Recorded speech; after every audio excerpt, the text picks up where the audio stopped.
Hi, I'm Louise from A2A Training. I'm one of the lead independent endpoint assessors for the Content Creator Level 3 Apprenticeship Standard.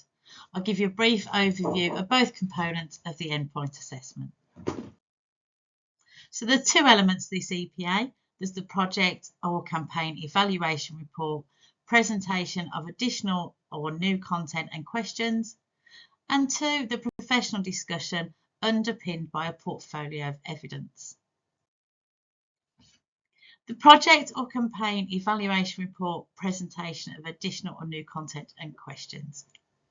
So for this part, as the apprentice, you'll produce an evaluation report based on a project or campaign you've contributed to and developed content for. The evaluation report must be started after Gateway, and you have 4 weeks to complete this report following Gateway and upload to our system via your training provider, which is called A360. The report should be around about 1,500 words, and on the day of the endpoint assessment, you'll complete a presentation with questions and answers. The professional discussion underpinned by the portfolio of evidence. During your apprenticeship, you'll complete a portfolio of evidence, which is a showcase of some of your best work completed whilst on your apprenticeship programme. This is submitted with a mapping document to show where you've met the key skills and behaviours for the standard. The portfolio that you submit is not directly assessed, but it's used by the independent endpoint assessor to prepare for endpoint assessment and personalised questions. The professional discussion itself will last around 60 minutes, is completed online and is recorded for quality and training purposes. So in terms of timings, Gateway is first where you upload functional skills, Gateway forms and your portfolio of evidence. You'll then have 4 weeks to complete your report and submit that. And around 2 weeks after that, you'll complete the other 2 elements of your endpoint assessment, which is your presentation and questions and the professional discussion. The presentation and questions should be around 30 minutes, with the presentation accounting for about 15 and the questions also about 15.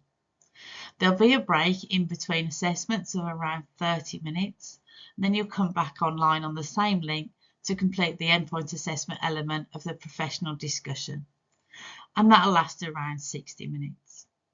The portfolio itself is not directly assessed, but underpins the professional discussion, and there'll be a maximum of 7 working days for you to get your results, which are available on the shared documents area of our system called A360, which your training provider can access.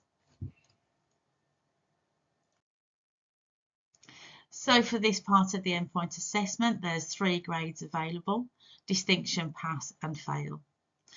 Each part of the endpoint assessment is combined with the other to give an overall grade. So the grades available are pass, merit, distinction or fail. So you'll need to be in a room on your own to complete your EPA, and it will most likely be conducted online using Microsoft Teams or Zoom. The EPA is conducted under examination conditions and can be completed from work, home or at your college or training provider. Please log in around 15 minutes early to check your connection, and always check the requirements of the assessment plan for the apprenticeship standard you're working on, and any changes to the assessment plan must be adhered to. You'll need to allow around about 2 hours to complete the online element of the EPA, and you'll need to remember to bring photographic ID with you to show the independent endpoint assessor before the recording starts. Good luck with your endpoint assessment, and here's our email address if you need us.